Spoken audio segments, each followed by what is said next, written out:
एते टेस्टी मालपुआ मु आगुरी केबे खाई नथिली। विश्वास करंतु मु प्रथम थर बनैथिली। एते बढ़िया बनिथिला, पूरा जालीदार बनिथिला, चूड़ा परि नरम बनिथिला, बहुत टेस्टी मध्य बनिथिला। तो आपण माने अपेक्षा काकु आगु तो होली आसुची। एथर होली रे आपण माने ए रेसिपीटा निश्चय ट्राई करंतु एवं होली रे मजा नियंतु। होली आसिला माने बिहार रे ए रेसिपीटा समस्त घरे घरे बना जाइथे, किंतु याको बहुत प्रकार बना जाइथे। दूध पुआ, मालपुआ और बहुत प्रकार ना अछि। तो किंतु आमे आज याको बनबा गोटे यूनिक स्टाइल रे। सेति देखंतु एठी मु सामग्री गुडा नै जाइछि। एठी मुझे जाइए गोटे कप मैदा। आपण मैंने चाहिए अटारे बना पारे, किंतु मालपुआटा डायरेक्ट सारे मैदारे बना जाए। तो से मैदा नहीं और मैदा जो परिमाण नहीं तार अध कप नहीं सुजी और गोटे कप चीनी, गोटे चामच पान मधुरी, गोटे कप क्षीर और राबड़ी को आगे बन नहीं। आठी देखो दुईटी पाचिला कदली नहीं, कदलीटा बहुत पाचि जाइए। अधिका पाचिले ही मालपुआटा बहुत बढ़िया बनी थाए। तो अबे चलते आम रेसिपीटा स्टार्ट करवा। एबे आमे गोटे बाउल ले जिबा। एथिरे मैदा, सुजी एवं चीनी को ऐड कर दबा। चीनी को सब ऐड करबानी। आमे जेते चीनी नेथिले तार आधा चीनी ऐड करबा, आधा चीनी चासनी बनेबा। तापर आमे टिके लूण माने गोटे पिंच लूण दबा, जहा फल के मीठा को बैलेंस करबो। और पान मधुरी और गोटे पिंच खाइबा सेडा को दे देबा एवं ए सब को भला भाबरे गळे नबा। सब को भला भाबरे गळे सारला परे एथिरे आमे अल्प अल्प करी क्षीर को ऐड करी आ गोटे स्मूथ बैटर बनेबा। देखंतु बैटर तो थी रेडी होलानी। एक आम कवर कर साइड कर रखना और गोटे मिक्सी जार नवा।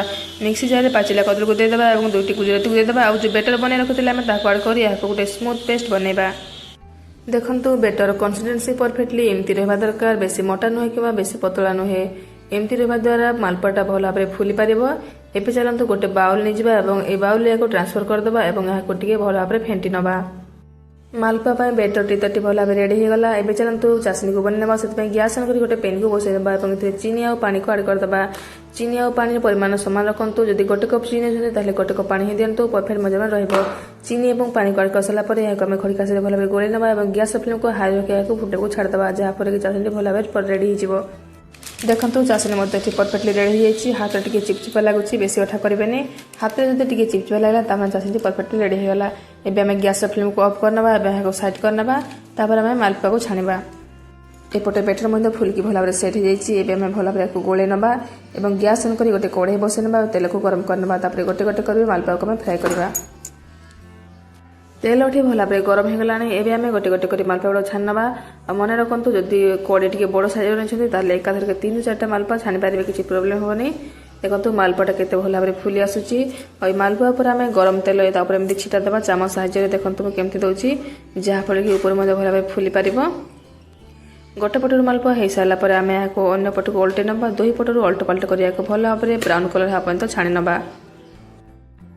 मालपुआटी गोटे पटू भल भाव छाणी होगा। आम या अन्न पट को उल्टे नबा। देखंतु केते बढ़िया भाव छाणी। लुक पर डिलिशियस देखा जाउची।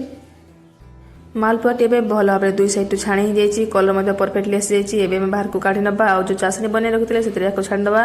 चासनी मालपुआ को बेसी समय रखबानी, केवल या पकई दी दुई साइड उल्ट पाल्ट कर पुणी बाहर को काढ़ी आनिबा। यही प्रोसेस रे आमे चलंतु बाकी सब मालपुआ गुड़ को छाणी नबा एवं चासनी पकई या रेडी कर नबा। यही मालपुआ को आपण माने सीधा न पकई केवल कि छाणकी मध्य खाई पारे, बहुत बढ़िया लगी, टेस्टी लगी थे। देखंतु एठी मु केते सारा मालपुआ बनै रहिछि। एबे चलंतु याको हम राबड़ी सहित सर्व करबा। आपण माने बिना राबड़ी रे मध्य खाई पारिबे और बिना चासनी पकई मध्य खाई पारिबे, बहुत बढ़िया लगी थे। पूरा स्पंजी परि बनिछि। के देखंतु केते डिलिशियस देखा जाउछि। लुक पूरा फैंटास्टिक देखा जाउछि।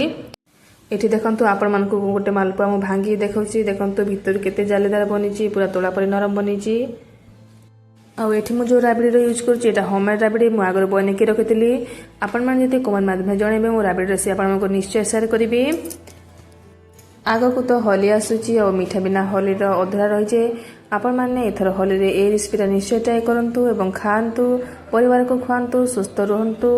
एवं मो रेसिपीटा केमती लागला मते कमेंट माध्यम जणांतु। और मो चैनल जति नुआ अछंती मो चैनल को लाइक, सब्सक्राइब, शेयर कर दियंतु। जय जगन्नाथ।